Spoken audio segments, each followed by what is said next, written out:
Assalamualaikum warahmatullahi wabarakatuh. Selamat malam, saudara-saudara sekalian. Melanjutkan mengenai pembelajaran ekonomi untuk bab yang pertama ya, badan usaha dalam perekonomian. Di sini Pak Jul akan melanjutkannya pada pembahasan latihan soal akhir bab. Untuk materi bisa dicek di playlist atau pembahasan-pembahasan subbab lainnya bisa dicek di playlist kembali. Langsung saja ya, gak usah banyak drama, kita mulai ke pembahasan yang option A. Yang pertama, berikut yang termasuk peran BUMN dalam perekonomian Indonesia antara lain sebagai A. Mitra koperasi, bukan ya. B. Penanaman modal, tidak semua BUMN itu penanaman modal. Kemudian C. Pelaksana pelayanan publik, bisa dimungkinkan benar. Yang D. Penambah produksi nasional, itu juga bukan BUMN saja. Yang E. Pemacu pendapatan nasional, itu juga bukan hanya BUMN. Kalau pemacu pendapatan nasional itu lebih luas lagi, ada swasta, ada koperasi, ada masyarakat pada umumnya. Nah, dari option A, B, C, D, E kita dapat menentukan bahwa yang lebih tepat adalah BUMN itu sebagai pelaksana pelayanan publik. Seperti itu. Kita lanjut, jadi jawabannya yang C ya. Kita lanjut ke yang nomor 2. Berikut yang merupakan badan usaha yang menjadi pelaksana kegiatan ekonomi di Indonesia adalah, nah ini pertanyaan hiburan, mudah ya. Sudah bisa dipastikan bahwa jawabannya mestinya adalah BUMN, BUMS, dan koperasi, yaitu yang B. Lanjut yang ketiga.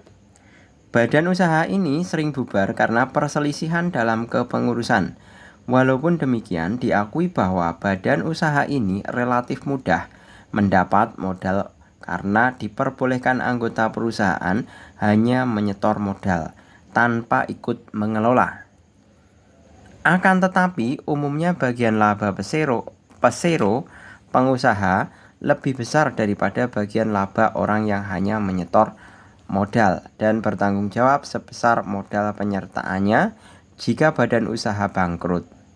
Badan usaha yang dimaksud adalah, ini jelas, kalau ada yang mengelola, ada yang hanya menyetor modal saja, itu kan dinamakan pasti ada sekutu aktif dan sekutu pasif. Nah, berarti jenis badan usaha tersebut adalah persekutuan komanditer. Seperti itu. Kemudian yang keempat. Nah, ini keempat ini soal HOTS. BUMN perlu meningkatkan kondisi kinerjanya guna menghadapi persaingan global. BUMN dapat mengoptimalkan perannya dalam perkembangan perekonomian dan agar mampu menghadapi persaingan global. Kebijakan BUMN tersebut yang sesuai dengan pernyataan tersebut adalah, kita analisis masing-masing pilihan. PT KAI meningkatkan kualitas pelayanan kepada pelanggan dengan penerapan tiket elektronik. Nah, ini enggak berorientasi global ya. Ini lebih ke berorientasi ke intern perusahaan. Intern para pengguna KAI. Kemudian yang B. PT Pertamina melakukan pengobaran secara berkelanjutan di wilayah penghasil minyak mentah. Nah, ini masih ada tanda tanya. Yang dibor itu di Indonesia atau di luar negeri. Ya. Jadi yang masih menjadi pertanyaan untuk poin B ini adalah lokasinya. Apakah di Indonesia? Kalau Indonesia itu berarti orientasinya kan kebutuhan lokal. Cuman Pertamina itu juga pernah ada pengeboran. Ada di Kazakhstan, sama satunya lagi di mana ya? Kayak kalau tidak Kazakhstan itu Uzbekistan.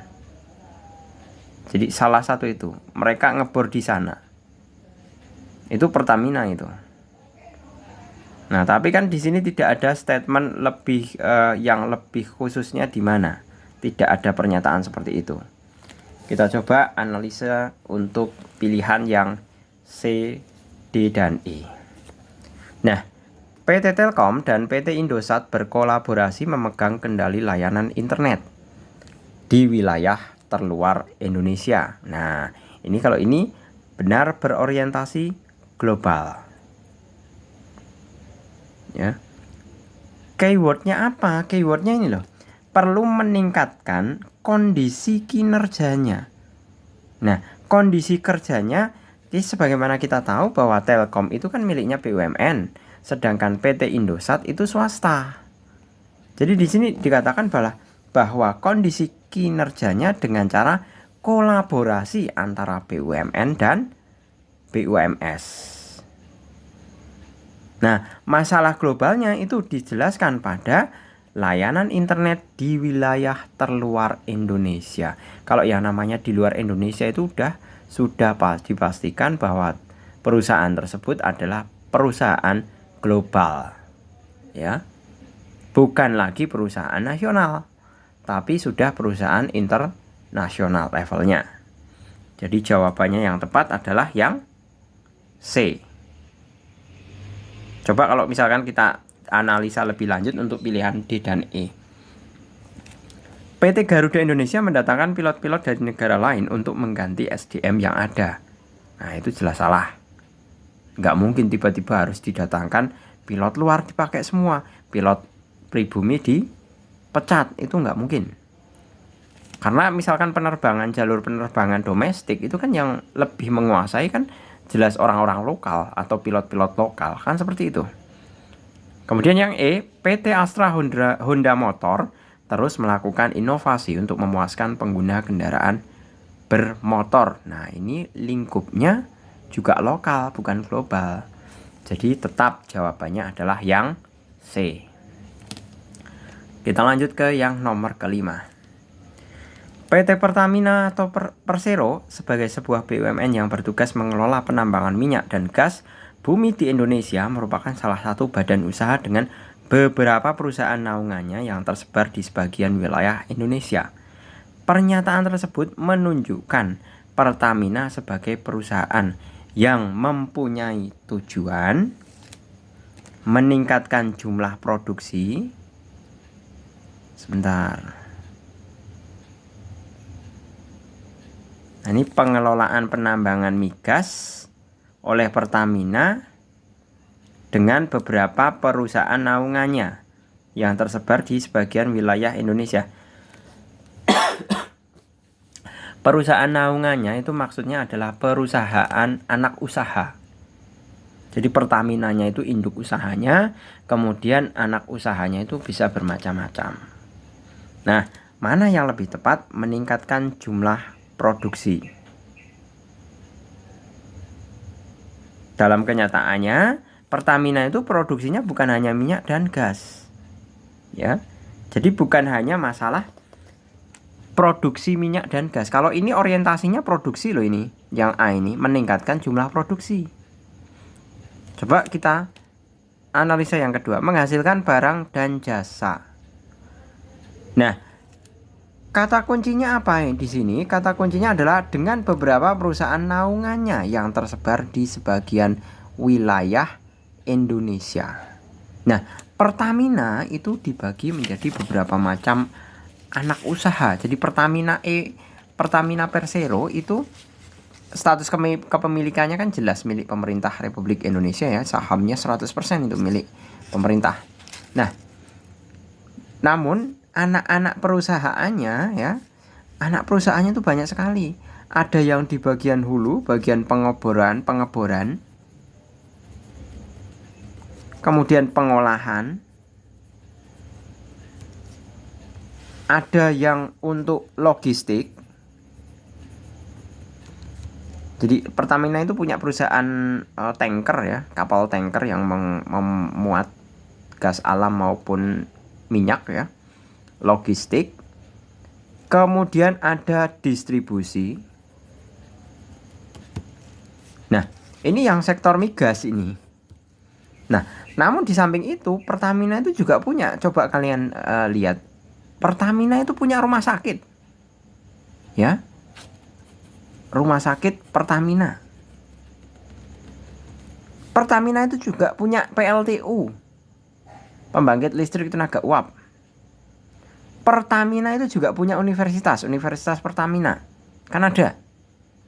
Nah, berarti mestinya kita bisa menjawabnya dengan jawaban yang B, menghasilkan barang dan jasa. Barangnya apa? Barangnya bisa minyak dan gas bumi. Jasanya apa? Jasa kesehatan, jasa pendidikan, kemudian jasa distribusi barang. Seperti itu. Jadi tujuannya adalah menghasilkan barang dan jasa. Untuk C, memperoleh laba sebanyak-banyaknya itu sudah jelas, sudah pasti. Mengeksplorasi bahan baku mentah secara luas itu juga sudah pasti. Membuat harga barang produksi menjadi murah, tidak. Kalau masalah harga untuk BBM itu harus ada keputusan intervensi dari pemerintah. Jadi tidak seenaknya sendiri Pertamina itu menaikkan BBM. Karena apa? Karena regulasinya itu, regulasi BBM itu dipegang oleh DPR. Biasanya Pertamina mengajukan kenaikan BBM dulu. Pemerintah setuju baru naik. Jadi tidak serta-merta untuk menaikkan BBM itu Direktur Pertamina kemudian mengumumkan, itu tidak boleh. Soalnya apa? Soalnya kan dalam pasal berapa itu mengatakan bahwa bumi, air, dan kekayaan alam yang terkandung di dalamnya itu untuk digunakan untuk kemakmuran dan kesejahteraan masyarakat Indonesia. Jadi oleh karena itu Pertamina tidak bisa seenaknya sendiri. Jadi membuat harga barang produksi menjadi lebih murah itu nggak mungkin. Semua harga ada di kendali pemerintah. Pertamina mengajukan boleh mengajukan kenaikan barang, tapi tetap yang ACC atau yang menyetujui itu pemerintah. Apalagi sektor yang dikuasai Pertamina itu kan termasuknya sektor strategis ya. Yang namanya migas ya, minyak dan gas bumi itu suatu hal yang sangat vital. Logistik kita tergantung BBM, transportasi kita tergantung BBM, bahkan penduduk rakyat kecil juga kalau misalnya mau ke kantor itu juga tergantung dengan BBM. Selagi transportasi umum kalau di kabupaten-kabupaten di Indonesia itu belum memiliki transportasi umum yang memadai atau bahkan mati, sama sekali nggak ada transportasi umumnya. Kalau kota besar nggak masalah seperti Jakarta, Surabaya, Bandung atau Semarang, mungkin transportasinya masih mudah. Tapi kalau kota-kota yang menengah itu susah. Seperti itu. Kita lanjut ke yang jadi tadi jawabannya adalah menghasilkan barang dan jasa. Kita lanjut ke yang nomor ke-6. Kinerja BUMN pada tahun 2021 mengalami peningkatan signifikan yang ditandai dengan laba yang meningkat. PT Pupuk Indonesia Persero berkat program transformasi yang dicanangkan oleh Kementerian BUMN sejak tahun 2020 turut berkontribusi terhadap pencapaian tersebut. Peningkatan kinerja tersebut berdampak pada peran BUMN terhadap peningkatan taraf hidup masyarakat. Peran yang dimaksud adalah, kita analisa, menjaga kelancaran peredaran barang produksi, menjaga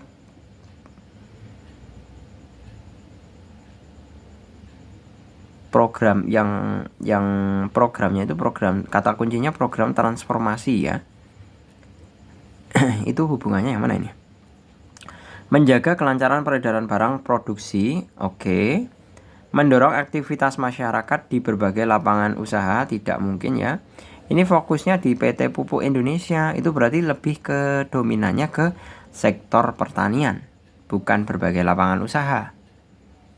Yang C, mengefektifkan penggunaan uang negara yang menganggur sebagai sisa APBN. Nah, ini nggak ada hubungannya sama sekali antara PT Pupuk Indonesia dengan sisa APBN. Itu tidak ada hubungannya sama sekali. Jadi semua keuangan perusahaan negara atau perusahaan BUMN itu uang mereka sendiri. Walaupun dalam hubungannya pemerintah itu menanamkan modal pada perusahaan tersebut, tapi kan tetap ada hitungannya. Dalam artian misalkan pemerintah setor sekian persen, nanti dividennya juga akan mengikuti proporsi saham yang disetorkan pemerintah. Jadi benar-benar tata kelola sebuah BUMN itu dikelola secara good governance maupun transparan, akuntabel, dan profesional. Jadi tidak serta-merta karena saham pemiliknya itu milik pemerintah, nanti sewaktu-waktu pemerintah kemudian minta duit atau kekurangan duit minta ke BUMN-nya, itu tidak boleh. Seperti itu. Coba kita analisa yang pilihan D dan E. Mendorong ekonomi kreatif, membuka lapangan kerja yang tidak terpikirkan selama ini. Nah, ini juga bukan ya. Sebentar. Iya benar, bukan. Menstabilkan pasokan barang-barang konsumsi yang menyangkut hajat hidup orang banyak.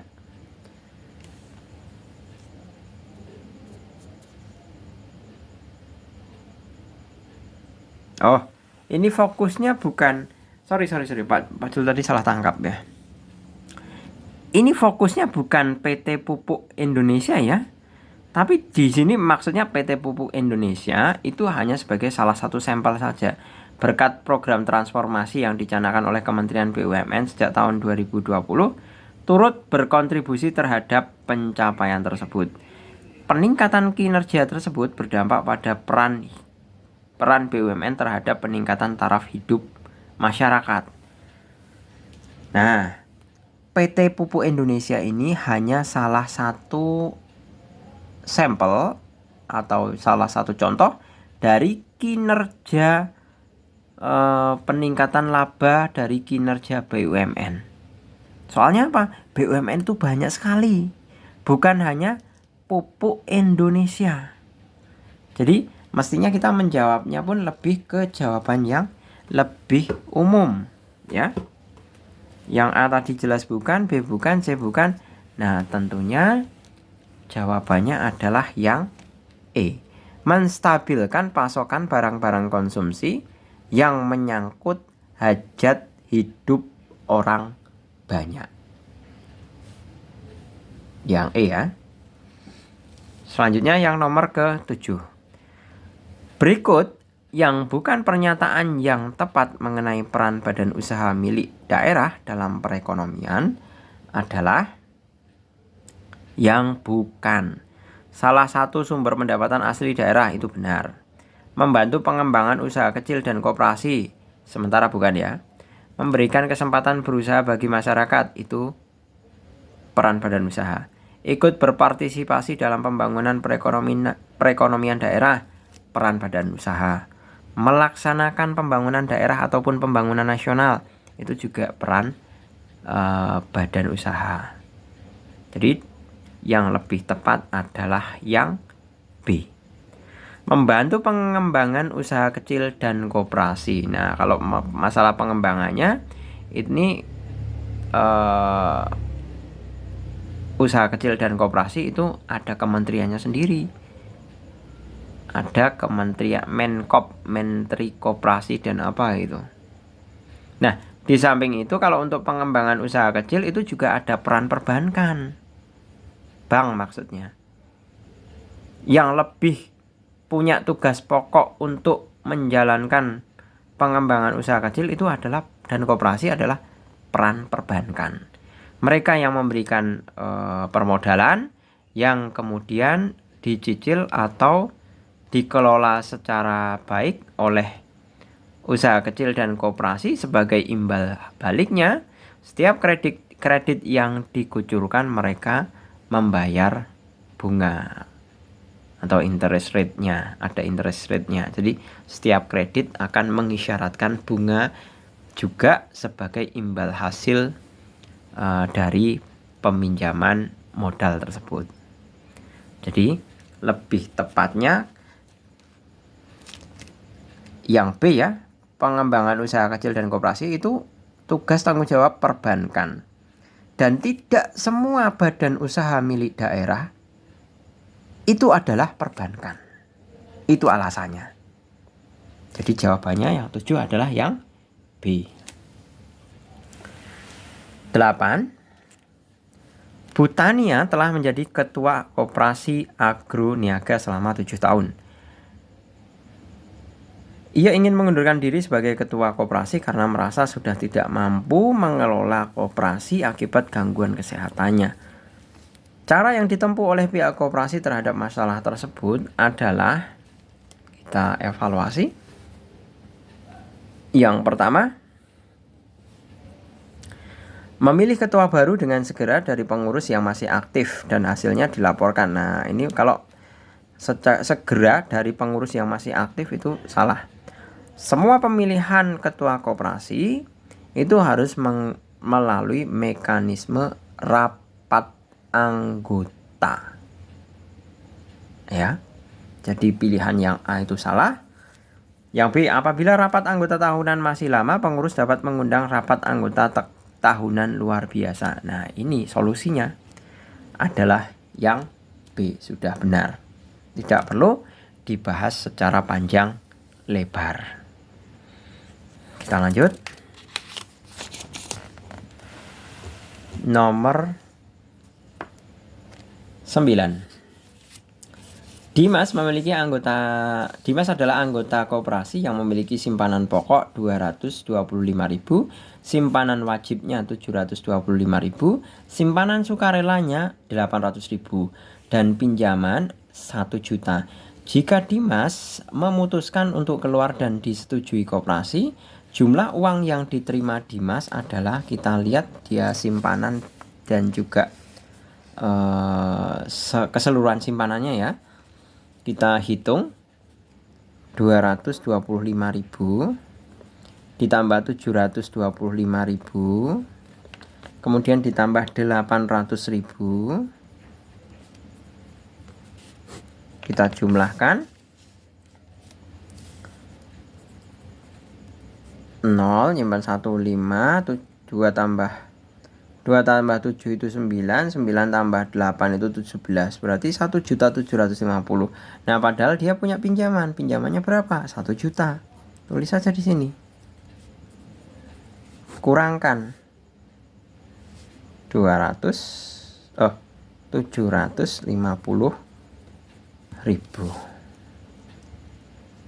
Jika Dimas memutuskan untuk keluar dari dan disetujui koperasi, jumlah uang yang diterima Dimas adalah 750.000. Yang B. Selanjutnya yang nomor 10. Hampir tiap wilayah di Kabupaten A memiliki warung makan sederhana. Para pedagang warung makan tersebut membentuk koperasi di wilayah masing-masing. Beberapa di antaranya bergabung membentuk koperasi di tingkat kabupaten. Koperasi di tingkat kabupaten tersebut disebut koperasi. Tingkat kabupaten adalah koperasi sekunder. Ya, diingat-ingat. Koperasi sekunder. Kita lanjut ke yang nomor ke-11. Nomor 11 ini ya. Kita bisa baca dulu. Data keuangan koperasi mitra bersama pada akhir tahun terdiri atas total simpanan anggota 75 juta, jumlah penjualannya adalah 15.500.000.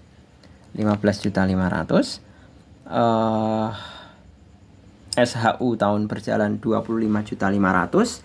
Dalam ADART koperasi tersebut dicantumkan bahwa SHU dibagi untuk jasa modal 30%, jasa usaha 25%, pendidikan 10%, pengurus 15%, dana sosial 10%, dan cadangan 15%. Pak Erwin sebagai seorang anggota koperasi memiliki simpanan pokok 250.000. Simpanan wajibnya 1.500.000 dan simpanan sukarelanya adalah 250.000. Serta total pembelian pada koperasi adalah 5 juta. Nah, sekarang pertanyaannya berdasarkan data tersebut, SHU yang akan diterima Pak Erwin sebesar, nah kita perlu menghitung terlebih dahulu.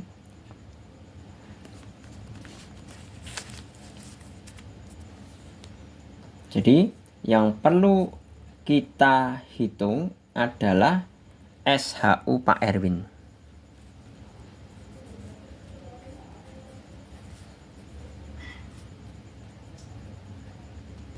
Itu diperoleh dari belanja Pak Erwin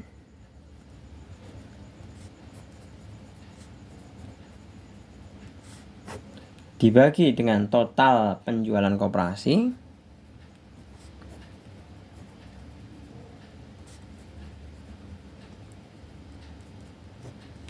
dikalikan dengan bagian jasa anggota dikali bagian jasa anggota.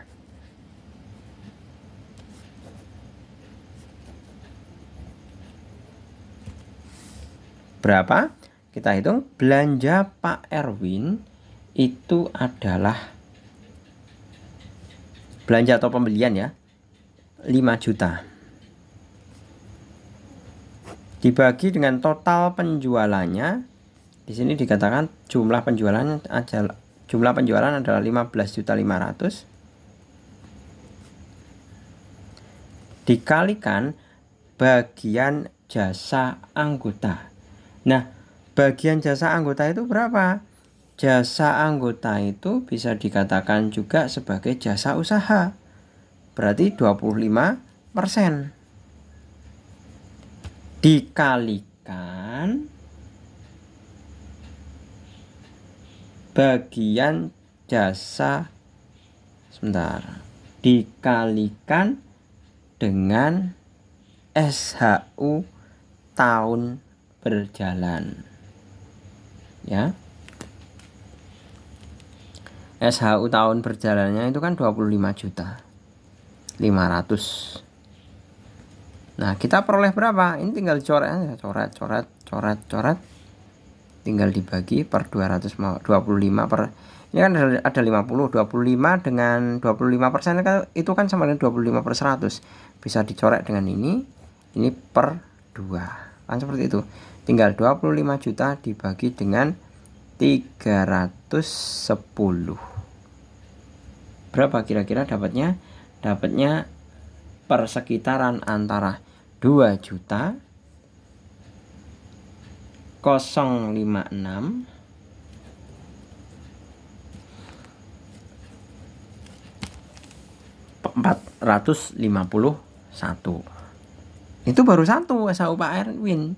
Sekarang kalau SHU dari jasa modal Pak Erwin,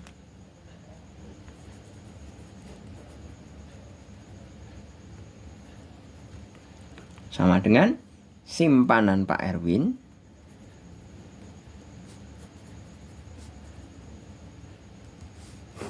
dibagi dengan total simpanan koperasi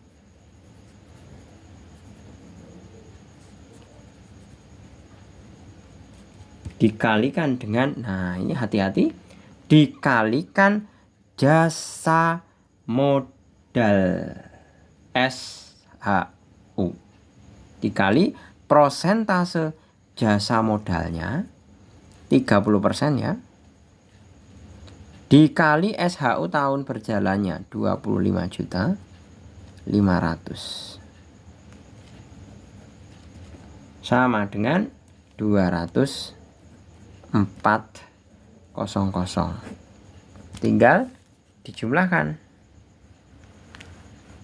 Nah, seperti ini ya, tinggal dijumlahkan. Yang bawah kan 451, kemudian 6 tambah 4 0, nyimpen 1, 6, 2, 2.260.451. Kita coba cek. Apakah ada? 2.260.451.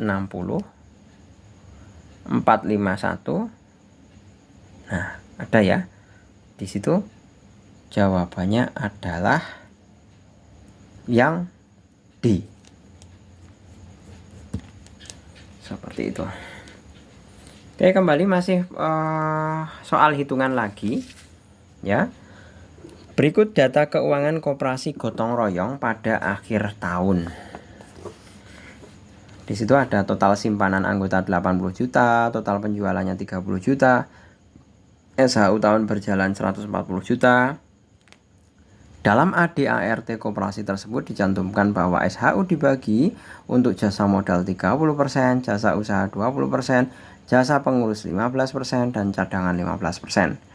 Baskoro, seorang anggota koperasi, memiliki simpanan pokok sebesar 600.000, simpanan wajib sebesar 1.600.000, dan simpanan sukarela sebesar 200.000. Serta total pembelian pada koperasi adalah 2.150.000. Nah, berdasarkan data tersebut, SHU yang akan diterima Baskoro adalah, kita bisa hitung ya. Ini tadi rumusannya. Memakai rumusan yang sama, SHU Baskoro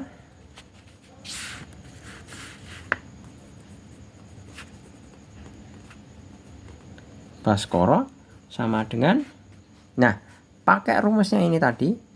SHU Baskoro itu adalah belanja Baskoro ya. Kita lihat belanja Baskoro adalah, sebentar. SHU Baskoro adalah belanja Baskoro, kok tidak ada ya?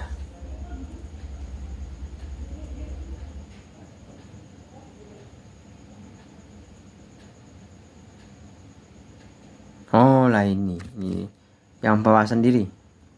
Serta total pembelian pada koperasi itu kan berarti belanjanya Pak Baskoro. Pakai rumus yang ini ya. Yang pertama, pakai rumus yang ini, belanja Pak Erwin, kalau di sini belanja Pak Baskoro. Kita tulis biar kita bisa meresapinya sampai ke dalam hati sanubari kita ya. Belanja Pak Baskoro dibagi total penjualan koperasi kali bagian jasa anggota. Nah, berapa belanja Pak Baskoro? Di situ diketahui 2.150.000 dibagi total penjualan koperasi 30 juta dikalikan dengan bagian jasa anggota. Nah, di situ jasa anggota adalah jasa usaha. Ya, di sini jasa anggota kan nggak ada, berarti kita pakainya jasa usaha. 20% dikali dengan SHU tahun berjalan. Jadi bagian jasa anggota itu diperoleh dari prosentase apa ini? Prosentase jasa usaha atau jasa anggota atau jasa anggota atau jasa usaha baru dikali dengan SHU. Diingat-ingat. Jadi ini 20% itu kan prosentase jasa anggota atau jasa usahanya. Nah, tinggal dikalikan dengan SHU-nya. SHU tahun berjalan ada 140 juta. Jadi kalau kita operasikan, kita bisa memperoleh 2.6.666. Ini dapatnya SHU Baskoro. Nah, itu ditinjau dari apa ini tadi? Dari segi belanja Pak Baskoro. belum ditinjau dari simpanan Pak Baskoro. SHU dari simpanan Pak Baskoro. Kita coba. SHU jasa modal berarti sama dengan simpanan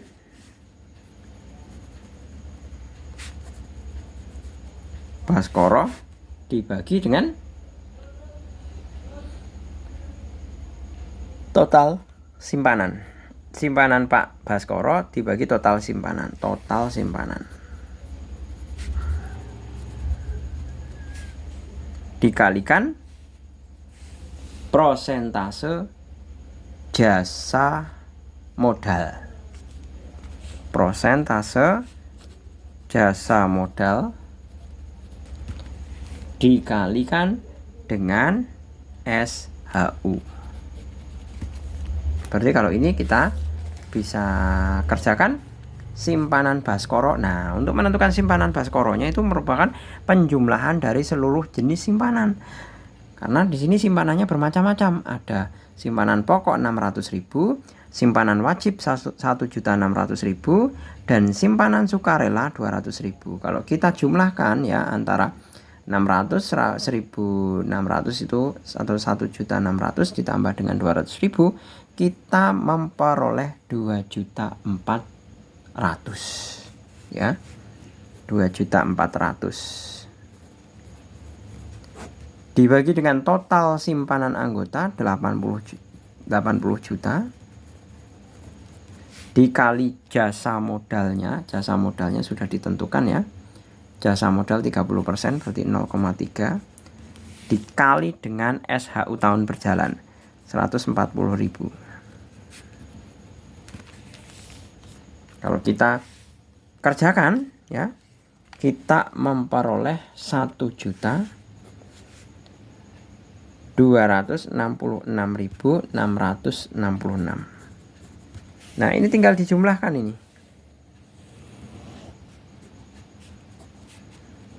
Nah, tinggal dijumlahkan. Coba kita jumlahkan ya. Saya panggil ini di bawah 2.006.6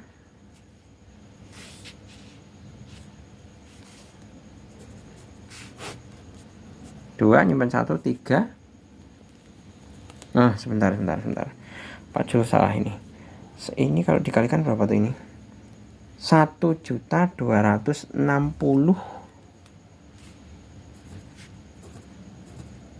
Nah, kalau ditambahkan dengan ini 2.606.666, itu tentunya kita punya 6, 3, 2, 6, 6, 6, 6, 6 lagi. Jadi 6-nya ada 5. Kita cari yang 6-nya. Mungkin kalau 6 yang belakang mungkin bisa pakai pembulatan ya. Jadi ini kan 6,66666 terus. Berarti pakai 7 itu enggak apa-apa. Berarti 3.266.667. Ya. Jadi dari ini ditambahkan dengan hasil ini. Seperti itu. Untuk menghitung SHU yang diterima Baskoro yaitu sebesar 3.266.667. Jadi jawabannya yang 12 adalah yang A. 12 yang A ya, benar. Selanjutnya nomor ke-13. Pernyataan berikut yang benar mengenai tugas pengawas koperasi sekolah adalah mengadakan rapat anggota, bukan. Memajukan usaha koperasi itu bukan. Ini pengurus ya. Menjalankan usaha koperasi itu juga pengurus. Memelihara daftar buku anggota dan pengurus. Nah, itu adalah tugas pengawas koperasi sekolah. Pengawasnya ya. Jadi jawaban yang benar adalah yang ini baru D. Memelihara daftar buku anggota dan pengurus itu tidak. Nah, ternyata ada yang E yang lebih tepat. Mengadakan pengawasan terhadap pelaksanaan kebijaksanaan dan pengelolaan koperasi sekolah. Nah, ini yang lebih tepat mengenai tugas pengawas koperasi sekolah. Kita coba lanjut. Nomor 14.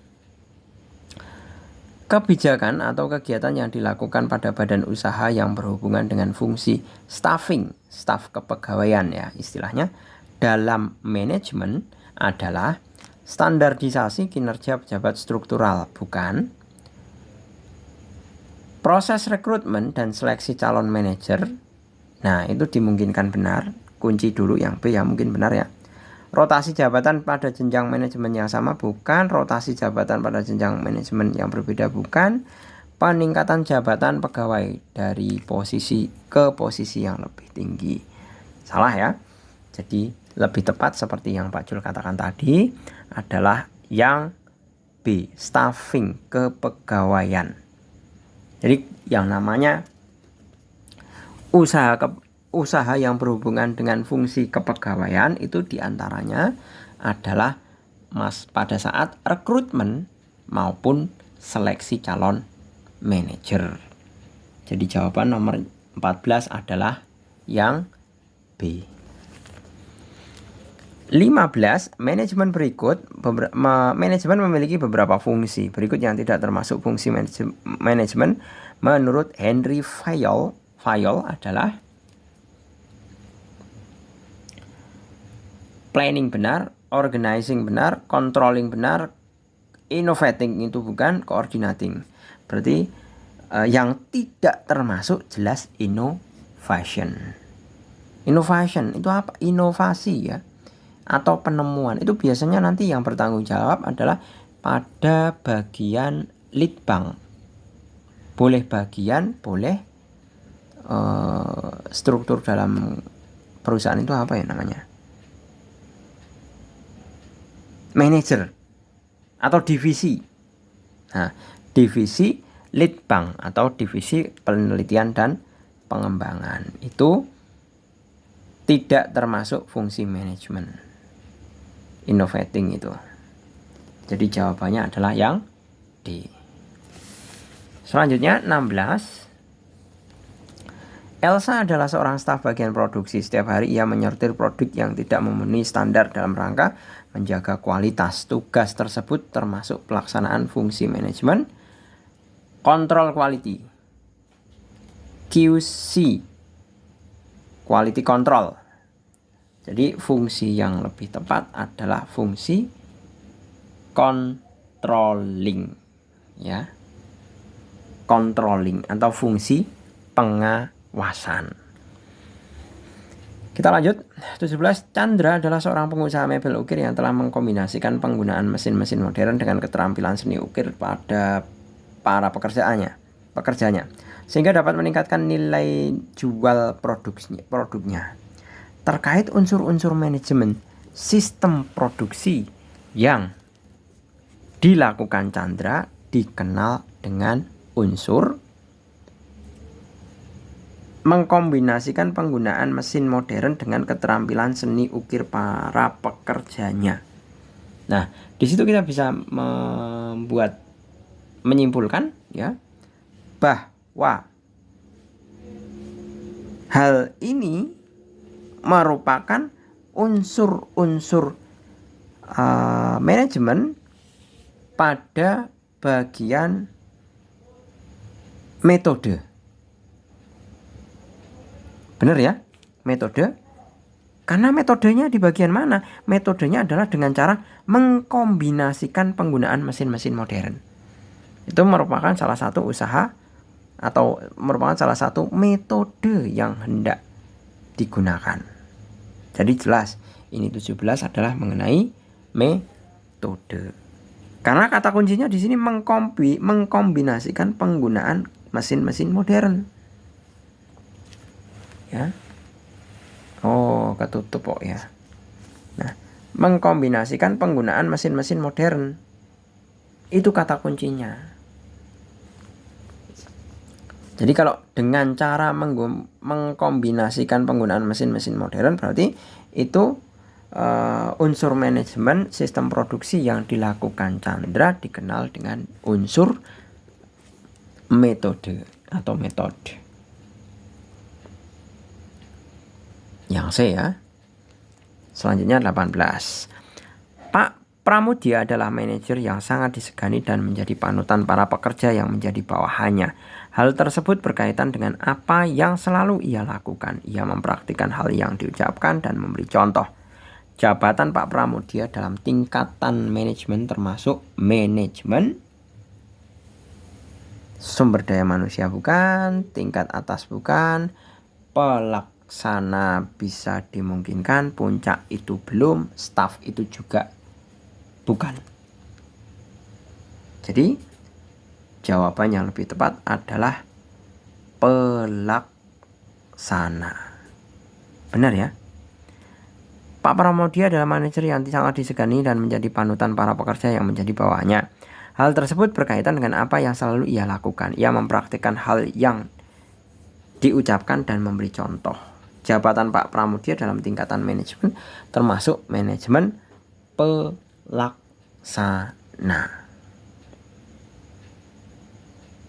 pelaksana. Kok bisa menyimpulkan manajemen pelaksana? Karena di sini manajer yang sangat disegani dan menjadi panutan para pekerjanya. Jadi dia pimpinan, langsung banyak anggota yang dia pimpin itu patuh terhadapnya. Nah berarti otomatis Pak Pramudia itu bukan hanya sebagai direktur, tapi dia juga sebagai dia juga berfungsi untuk melaksanakan atau sebagai manajemen pelaksana. Ya. Kalau yang namanya pekerja itu kan mesti dipimpin ya. Kalau yang namanya dipimpin ya oleh seorang manajer, pekerja kan harus nurut apa yang diinstruksikan oleh manajer, ya kan? Nah, sebaliknya semua perintah yang mengeksekusi itu adalah manajernya. Itulah yang dikatakan kita bisa memilih jawabannya adalah mengenai fungsi manajemen pelaksana. Seperti itu alasannya. Jadi jawaban yang 18 adalah yang C. 19. Mario selaku manajer personalia merencanakan penerimaan pegawai baru pada bulan Desember dalam rangka merealisasikan rencananya. Mario melakukan persiapan mulai dari menentukan seleksi penerimaan pegawai dan menetapkan tugas dan tanggung jawab setiap individu yang terlibat dalam sanksi tersebut, serta mendelegasikan wewenang kepada wakilnya karena ia sendiri akan menghadiri konferensi ekonomi di luar negeri. Kegiatan-kegiatan yang dilakukan oleh Mario sesuai dengan fungsi manajemen. Planning bukan, actuating bukan. Planning itu perencanaan, actuating itu kayak semacam kegiatan pelaksanaan. Forecasting itu masalah peramalan atau prediksi. Organizing itu mengorganisasi. Controlling itu fungsi pengawasan. Nah, yang lebih tepat yang mana? Mario melakukan persiapan mulai, kata kuncinya. Mulai. Nah, kalau sudah ada kata mulai di sini, berarti jawaban yang lebih tepat adalah melaksanakan fungsi manajemen organizing, pengkaderan, mengorganisasi. Seperti itu. Jadi jawaban 19 adalah yang D. Terakhir, manajer ini mengarahkan manajer pelaksana agar bekerja sesuai rencana demi mencapai hasil yang maksimal. Manajer yang dimaksud adalah jelas, itu adalah middle manager. Karena secara umum pengertian dari middle manager adalah manajer yang mengarahkan manajer pelaksana agar pekerja sesuai rencana, agar bekerja sesuai rencana demi mencapai hasil yang maksimal. Oke, saya rasa cukup ya. Untuk pembahasannya ada 20 soal, termasuk ada beberapa soal yang hot. Semoga bermanfaat. Misalkan ada feedback atau misalkan ada kesalahan, silahkan dikoreksi dan ditulis dalam bahasa yang santun. Harapannya sebagai seorang pelajar Pancasila, kan semuanya sekarang temanya adalah sebagai tema pelajar Pancasila, mestinya bisa mengangkat nilai-nilai luhur dari Pancasila. Di antaranya adalah menuliskan komentar atau feedback yang sopan. Saya rasa cukup. Saya akhiri. Terima kasih. Selamat malam. Assalamualaikum warahmatullahi wabarakatuh.